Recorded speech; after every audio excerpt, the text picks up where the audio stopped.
कई लोग होते हैं जो अपना फायदा सोचते हैं, पड़ोसी का नुकसान। आप प्लीज नाराज मत हो जाना, हम तुम्हारे लिए बिल्कुल नहीं कहते। कहीं आपको लगे कि आप हमारे बारे में कहते रहते हो। जब देखो, जब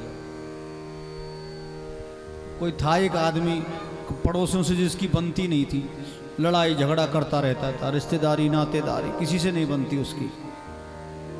अच्छा, ऐसा आदमी दुखी बहुत रहता है, टेंशन में रहेगा दिन भर, ना उसको भूख लगे, ना प्यास लगे, ना कहीं काम धंधे में मन लगे।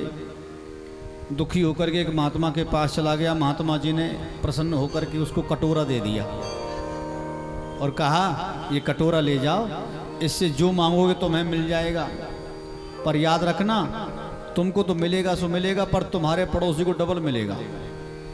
अब पड़ोसियों का दुश्मन काय को मांगे। कटोरा लेकर के घर आ गया, पर कुछ मांगा नहीं।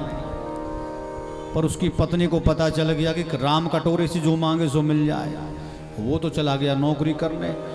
उसकी धर्म पत्नी ने मांगना चालू किया, सोना चांदी हीरे मोती जवाहरात। साल भर में जब वापस आया वो, तो उसने देखा कि उसका घर तो बन गया 2 मंजिल का, पड़ोसियों का घर बन गया 4 मंजिल का। उसने देखा कि मेरे पड़ोसी पैसे वाले कब से बन गए।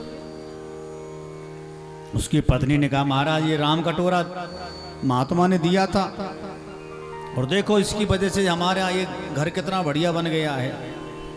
उसने सोचा कि तेरे घर के चक्कर में पड़ोसियों का मकान तो बन गया ना है। अब राम कटोरा की विशेषता थी कि जो मांगो तो उसको तो एक बार मिले, पड़ोसियों को 2 बार मिले, डबल फायदा। तो उसने पड़ोसियों से चिड़न करके गुस्से में लाल पीले होकर के कटोरा हाथ में ले लिया और कहा, हे राम कटोरा, मेरी एक टांग टूट जाए। अब पक्की बात है पड़ोसी की दोनों टूटनी, टांग भी टूट गई। हे राम कटोरा, मेरी एक आंख फूट जाए, पड़ोसी के दोनों। हे राम कटोरा, मेरे घर के आगे कुआं खुद जाए, पड़ोसी के 2-2 कुआं खुद गए, गिर गए और मर गए। अब तो अपना भी तो नुकसान रहा इसमें। तो आप विचार करो, इस दुनिया में बहुत कम लोग ऐसे होते हैं जो दूसरों का हित चाहते हैं, बहुत कम। तो परीक्षित, तुमने तो दूसरों के हित के लिए प्रश्न किया है, सांसारिक हित के लिए। लोक हितो नृपः। और आज सुखदेव जी नहीं बोल रहे, सुखदेव जी के भीतर से स्वयं भगवान नारायण बोल रहे हैं कि परीक्षित, दुनिया में कोई ऐसा मनुष्य नहीं है जो मुक्ति नहीं चाहता हो, सबको मुक्ति चाहिए। पर मुक्ति से पहले पहले उसको भक्ति करनी पड़ेगी। भक्ति किसकी करें? किसी की भी करो, राम की करो, हनुमान की करो, कृष्ण की करो, भगवान शंकर की करो, शीतला मैया की करो, भैरव जी की करो, पर भक्ति तो करो। भक्ति के बिना मुक्ति संभव नहीं है। आप लोग घर में बैठे बैठे विचार करते रहो, हम वृंदावन जाएंगे जाएंगे। बिहारी जी गाड़ी भेजने वाले नहीं है जिंदगी में। गाड़ी तुम्हें करनी पड़ेगी, बैठना तुम्हें पड़ेगा, घर से तुम्हें बाहर निकलना पड़ेगा, तब जाकर के यहाँ यदि आपकी गाड़ी में नुकसान हो जाए, आपका जाना नहीं हो पाए, तो समझ में आता है कि बिहारी जी की इच्छा नहीं है आप आओ। लेकिन आपके प्रयास के बिना कोई कार्य पूरा हो नहीं सकता। मैं बिल्कुल विश्वास के संग कहता हूँ, आप कभी बैठ जाओ भीतर कमरे में, कुंडी लगा लो, सोचो दिन भर बैठ जाओ, राम राम राम राम जपो, भोजन आ जाए, जिंदगी माने वाला नहीं है। तुमने बुद्धि अपने विवेक से भीतर का तारा तो लगा रखा है, कुंडी लगा रखी है, भगवान भी हंसेंगे, बड़ा कितना पागल आदमी है। परिश्रम करना ही पड़ेगा। तो मुक्ति के लिए भक्ति अति आवश्यक है। और जब भक्ति हमारे जीवन में जब जागती है, तो फिर ज्ञान जागता है, वैराग्य जागता है। और भक्ति ज्ञान वैराग्य जागे तो फिर चारों तरफ धर्म ही धर्म। लाली मेरे लाल की, जित देखूं तित लाल, लाली देखन में गई, और आपो है गई लाल। चारों तरफ भगवान की लालिमा नजर आएगी, हैं? सब में राम दिखेंगे, सब में श्याम दिखेंगे, सब में घनश्याम दिखेंगे, मदन मोहन दिखेंगे, हैं? सिय राम में सब जग जानी, करो प्रणाम जोर जुग पानी। ये भक्ति का पहला रूप है। पर परीक्षित भक्ति दो प्रकार की होती है, यानी कि मुक्ति दो प्रकार से मिलती है, और दो प्रकार की भक्ति होती है, दो प्रकार की मुक्ति होती है। अच्छा, भक्ति दो प्रकार की कैसी? निष्काम भक्ति और सकाम भक्ति। एक आप भगवान शंकर की उपासना करो, शीतला मैया की उपासना करो, छोरा हो जाए, छोरा की नौकरी लग जाए, छोरा को ब्याह है जाए। एक है, ये है सकाम है, जिसमें शीतला मैया से कुछ ना कुछ आपको चाहिए, है? और एक ऐसी भक्ति जो आप करते जा रहे हो पर माता से कुछ नहीं मांग रहे आप। एक माता को पता होता है कि बेटे को भूख लगी है, अब इसको दूध पिलाना है, अब इसको भोजन खिलाना है, इसको कपड़े चाहिए, इसको सर्दी लग रही है, अब इसको गर्मी लग रही है। ये छोटा बच्चा होता है ना 6 महीने का, तो माता को सब पता रहता है। ऐसे ही मांगने की जरूरत कहाँ पड़ती है भगवान से, वो तो खुद ही अपने आप सारी व्यवस्था करते हैं। ये तो हमारा पागलपन है कि ये दे दो, वो दे दो, ये दे दो, वो दे दो, मांगते रहते हैं।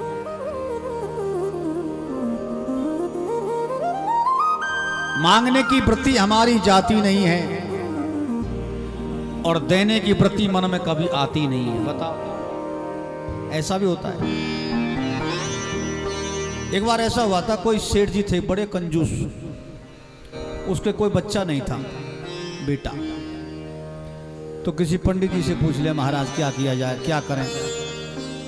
तो उसने अब कहा कि ऐसा करो, हनुमान जी की पूजा करो और 1 साल तक आम चढ़ाओ हनुमान जी को। सेठ भी कंजूस, बाजार में गया, 2 तरह के आम मिलते हैं। उसने सोचा भगवान ही तो है, सस्ता वाला ले चलता हूं। 1 साल तक सस्ते आम चढ़ाए, एडवांस रख लिए फ्रिज में। अब आम कब तक ठीक रहेगा, आप जानते ही, आम का मौसम तो चला जाता है कुछ ही पल में। सड़े बसे आम खूब चढ़ाए भगवान को, छोरा भी हो गया। छोरा ऐसा हुआ महाराज, गिलबिला गिलबिला गोदी में ना रुके। वो परेशान हो गया, क्या परेशानी है डॉक्टर साहब? डॉक्टर साहब ने कह दिया, वो भगवान से पूछो।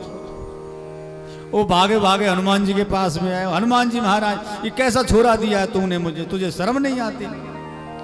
अरे रोज तुझको देता था, तेरा तुझको अर्पण क्या लागे मेरा। इतने में हनुमान जी प्रकट हो गए, जैसा तेरा पिलपिला आम वैसा पिलपिला छोरा।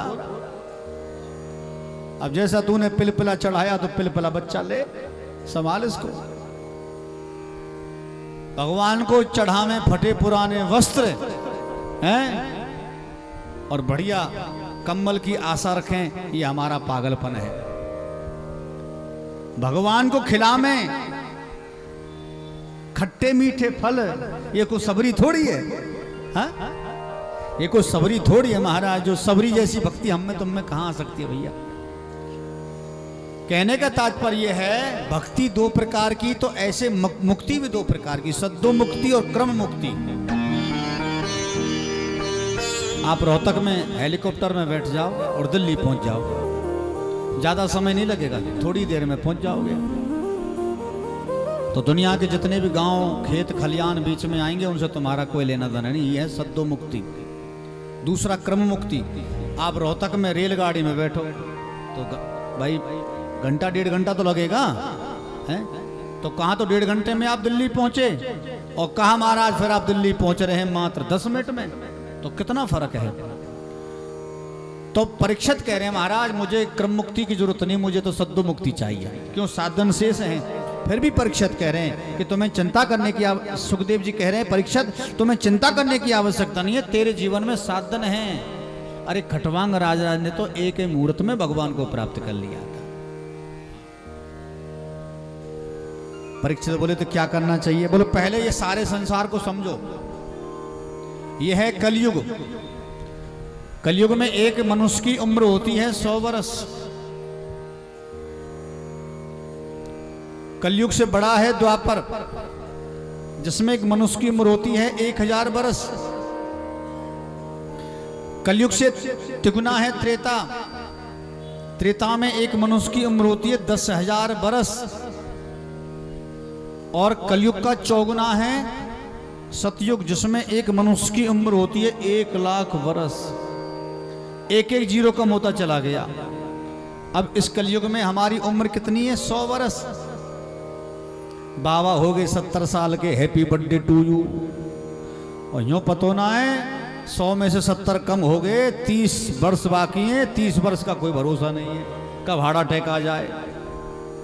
फिर भी खुशी मनाते हैं लोग। हाँ, एक एक श्वास हमारी घट रही है, एक एक शरीर का हमारा संतुलन बिगड़ता हुआ जा रहा है। 100 वर्ष में से हम लोग क्या करते हैं? 25 वर्ष तो पढ़ाई लिखाई में बिता देते हैं, पर शादी हो जाती है। 25 वर्ष 30 वर्ष हम गृहस्थ जीवन में प्रवेश करते हैं। फिर हो जाता है 50-52 साल के हुए, फिर पैरों में दर्द होना चालू हो जाता है, घुटनों में दर्द।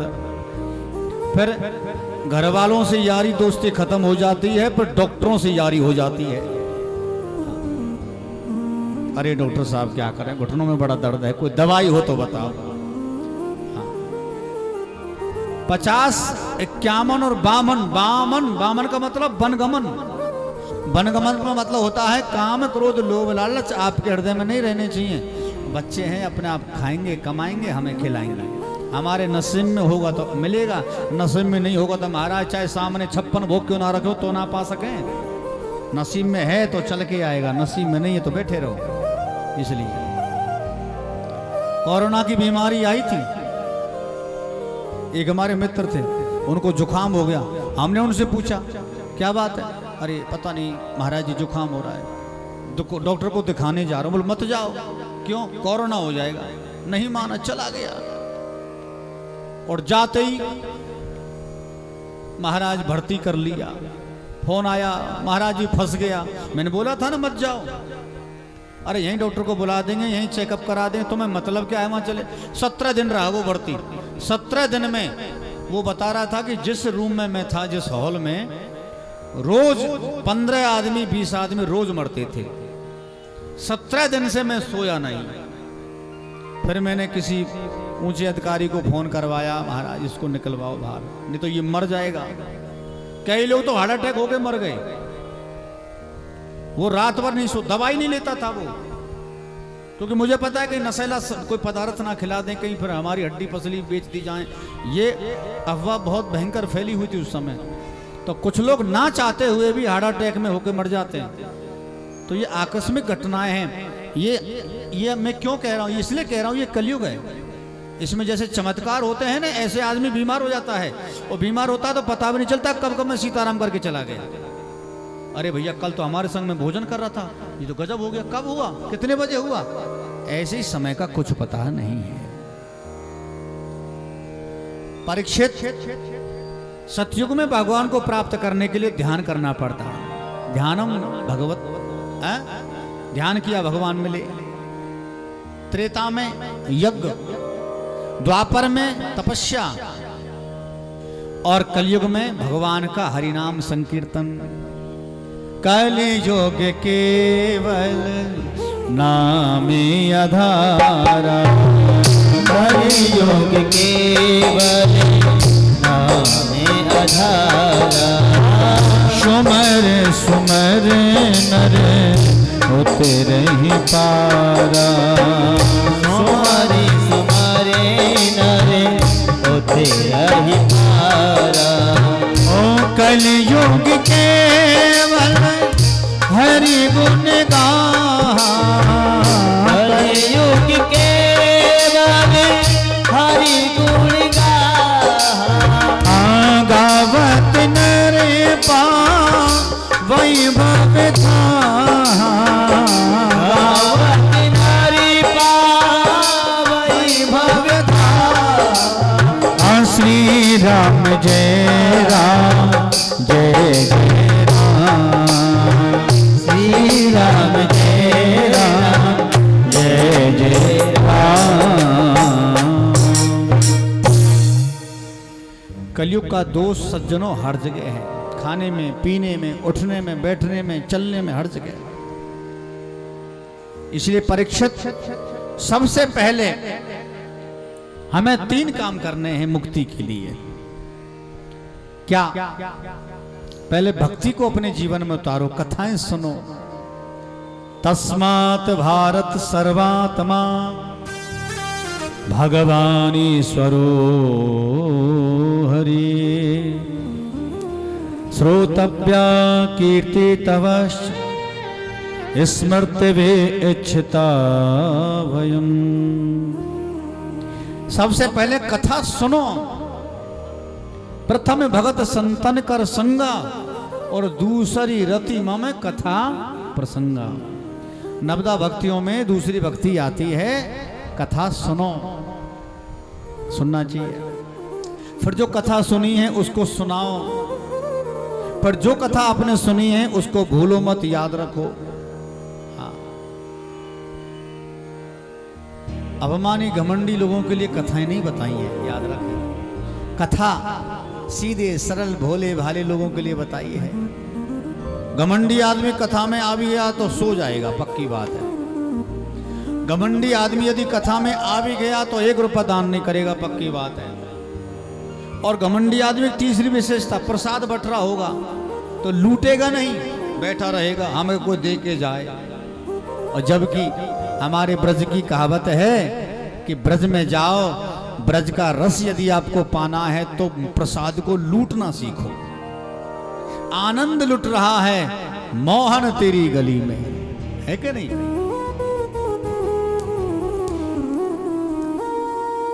कहने का तात्पर्य हमारा यह है कि सबसे पहले भक्ति को जीवन में अपनाना है।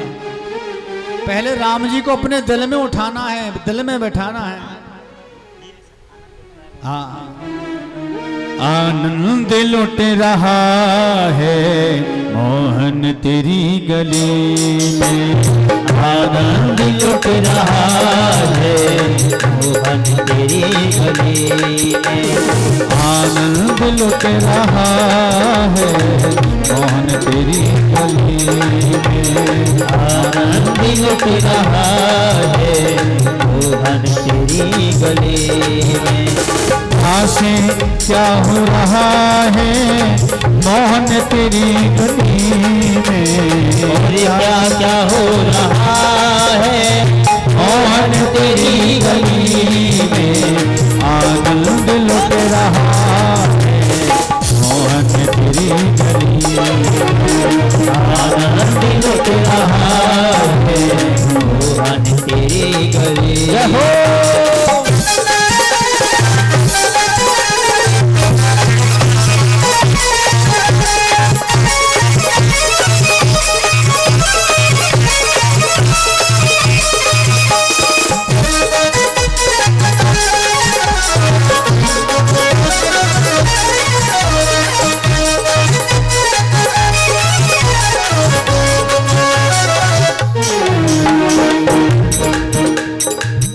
ठाकुर जी महाराज की जय हो।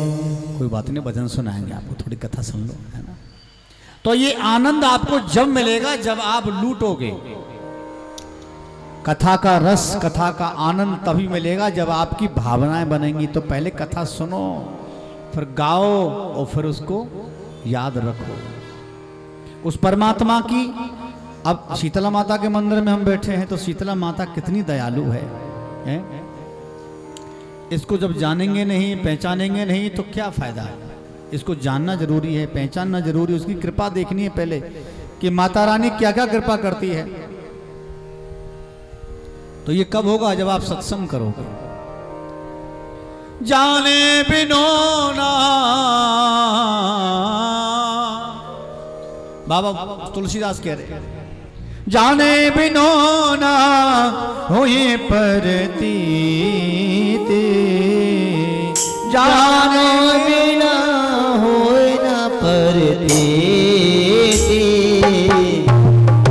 बिन प्रतीत होए नहीं प्रीत। बिन प्रतीत होए ना प्रीत। जाने बिनो ना होए प्रतीत। जाने बिना होए ना प्रतीत।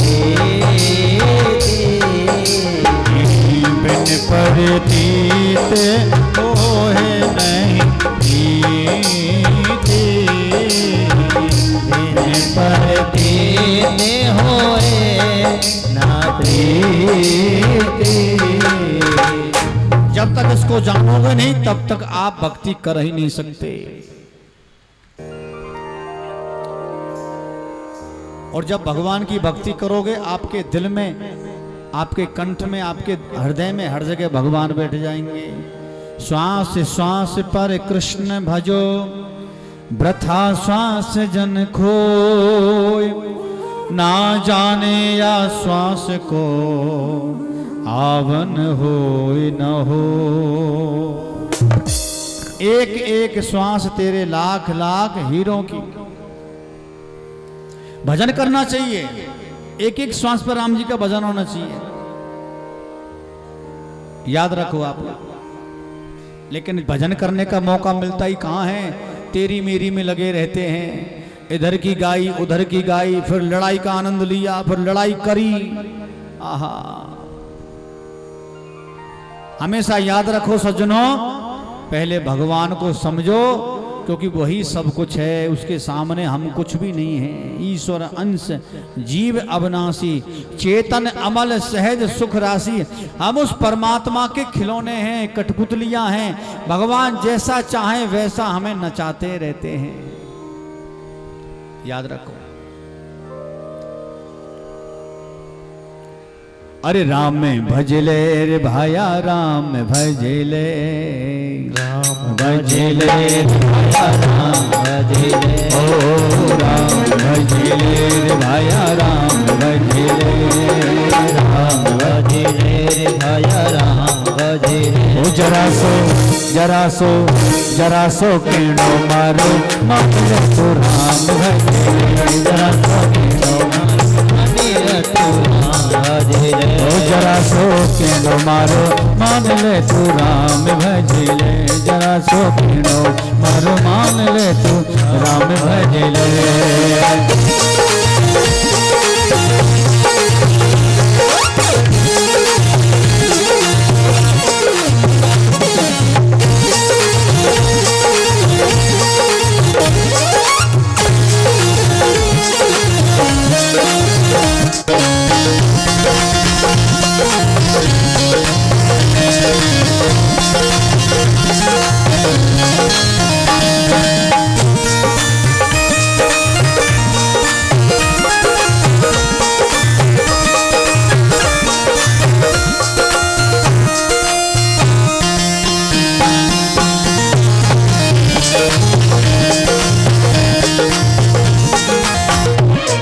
और मुट्ठी बांध के आयो जगत में हाथ पसारा झांसी, मुट्ठी बांध के आयो जगत में हाथ पसारा झांसी। अरे मुट्ठी बांध के आयो जगत में हाथ पसारा झांसी, मुट्ठी बांध के आयो जगत में हाथ पसारा झांसी। और धर्म की ये कमाई थाड़े आड़े आंसी। जरा सो कल को नाचवे को मन करे तो नाच लीजो, भूल के लगे। हाँ ठीक है। नाचवे से पता है, कोई भगवान के कीर्तन में नाच ले तो फिर 84 लाख योनिन में ना नाचे, याद रखियो। और काऊ को पति नाच ले तो पत्नी के सारे पे ना नाचेगो, और काऊ की पत्नी नाच ले तो वो पति के सारे पे नहीं नाचेगी। और मैं तो यूं कहूँ पति पत्नी दोनों नाच ले, दोनों बैकुंठ को जाएं, ऐसे बताया करे हमारे वृंदावन के संत। हाँ, ओ जरा सो केनो मारो, मान ले तो राम भजले। जरा सो केनो मारो, मान ले तो राम।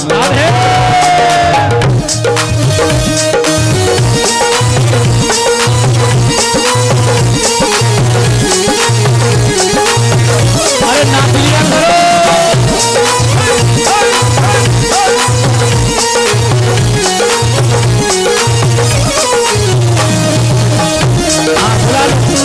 ये कह रहा था मैं, तालियां बजा के।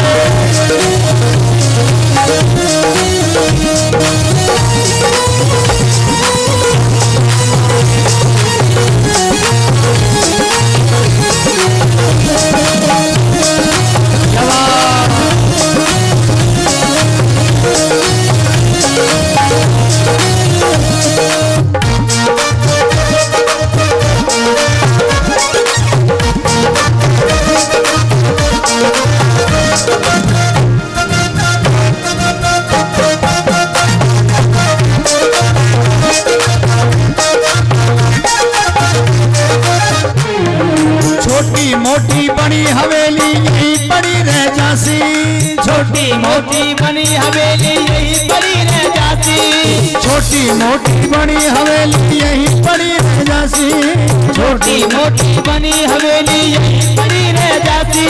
दो गज कफन का टुकड़ा तेरो आकर साथ निभाती, जरा सो जरा सो।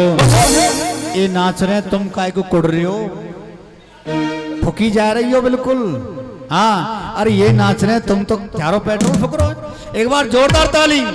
और जरा सा कहनो मारो मान ले तू राम भजले, जरा सा कहनो मारो मान ले तू राम भजले, जरा सा कहनो मारो मान ले तू राम भजले, जरा सा कहनो मारो मान ले तू राम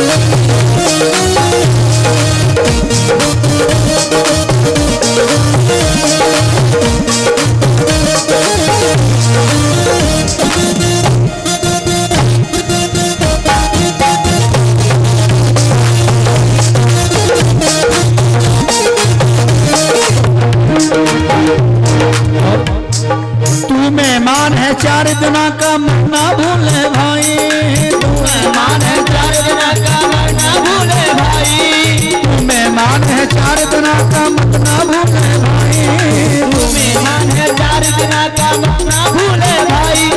काल के काजी आएंगे तब पकड़ ले भाई, जरा सा कहना मारा मान, जरा सा कहना मारा मान, ओ राम भजिला रे भाया राम भजिला, राम भजिला रे भाया राम भजिला, जरा सा कहनो मारो मान ले तू राम भजिला, आजा रामचंद्र भगवान की।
भागवत भगवान की जय जय श्री राधे। एक बार प्रेम से बोलो राधे राधे राधे राधे। अरे जोर से बोलो राधे राधे। लाओ कहाँ नारियल लाओ, उसमें बांधो मूली से। हाँ जोर से नहीं बोलो शीतला मैया की जय हो। आप रुक जाओ महाराज प्लीज, मोती ज्यादा आवाज आ रही त्यारी है, मुँह पतो है लखन लाल। हाँ राम और लखन, बीच में भरत। जय हो। इधर लखन उधर राम और बीच में भरत। हाँ बताइए, बोलो प्रेम से राधे राधे।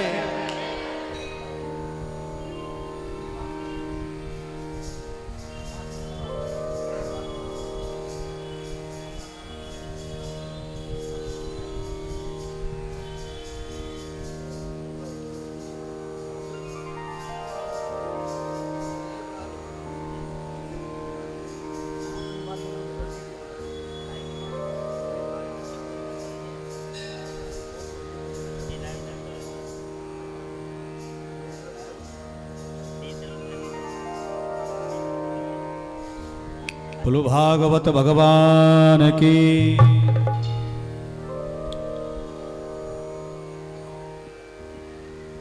तो कहने का तात्पर्य है सज्जनों, उस राम जी को जानोगे कब, जब आप सत्संग में बैठोगे।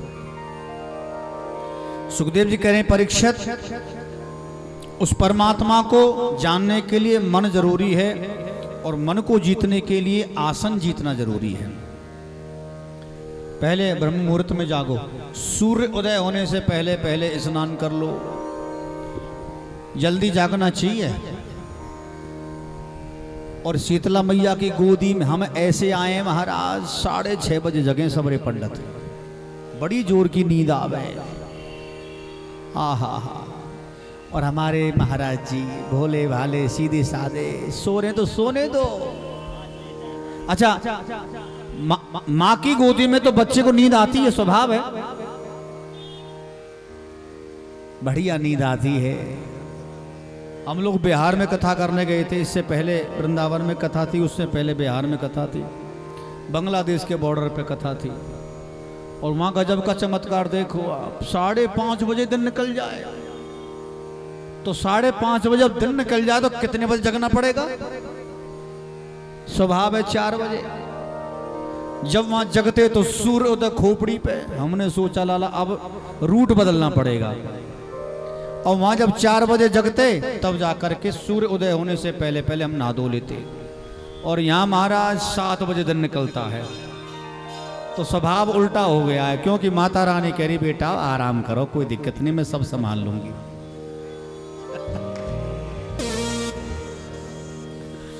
जो हमारे पूज्य महाराज जी हैं, थानेश्वर जी महाराज, उनका विशेष प्रेम है, याद रखें। और ये प्रेम बना रहेगा, ऐसी कोई बात नहीं। कल पटका कितना बढ़िया पहनाओ, देखो आपने, चमकीलो कपड़ा, आहा आहा, बहुत सुंदर। व्यास जी का खूब सम्मान करना चाहिए, अच्छी बात है। तो पहले मन को जीतने के लिए जितासनो, सूर्य उदय होने से पहले स्नान ध्यान करके आसन लगा के बैठ जाओ, जितासनो। फिर जित श्वासो, जित श्वासों का मतलब प्राणायाम करो।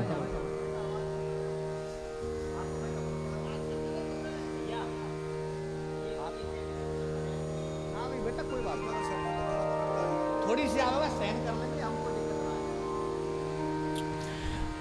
जित श्वासो, प्राणायाम करना चाहिए।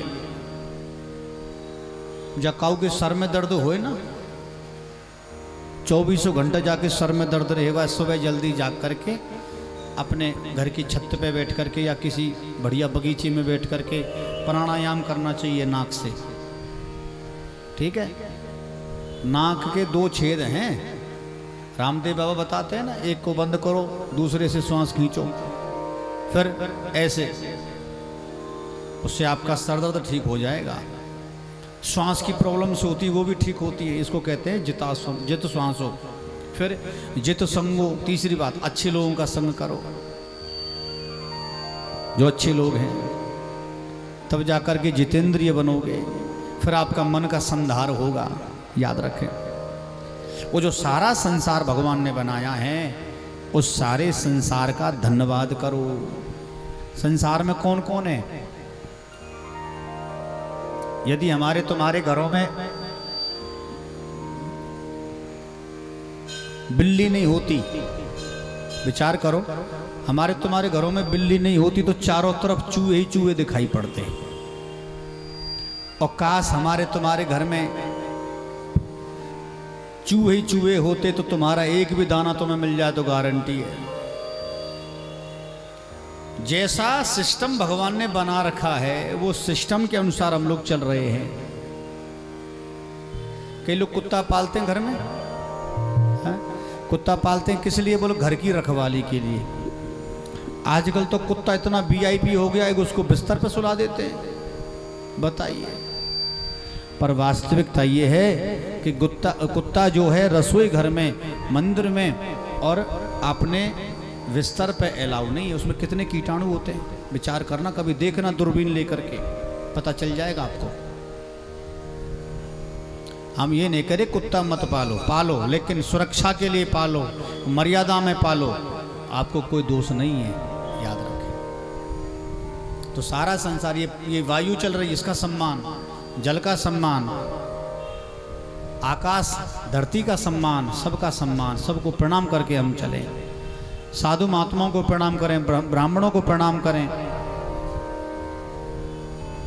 भगवान ने कितनी बढ़िया व्यवस्था करी है हम लोगों के लिए। जब गर्मी लगती है तो एसी की व्यवस्था, सर्दी लगती है तो बढ़िया हीटर की व्यवस्था। बताइए, हमको बढ़िया डनलप के गद्दे पे सोने में बड़ा आनंद आता है।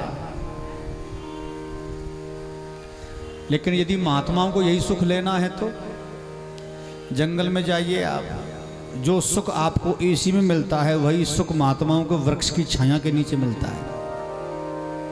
आप लोग अपना बिस्तर बिछाया, तकिया लगाया, बड़ी गहरी नींद में सो रहे हैं। अब महात्माओं के पास में तकिया कहाँ से आई? तो वो क्या करते हैं, अपने हाथों को ऐसे लगा करके तकिया लगा करके सो जाते हैं। हमें हलवा बनाना होता है, सूजी का, गेहूं का हलवा बना के बड़े आनंद से खाते हैं। महात्मा जंगल में रह रहे, वहाँ कहाँ से गैस सिलेंडर लेके आवे? तो महात्माओं के लिए भगवान ने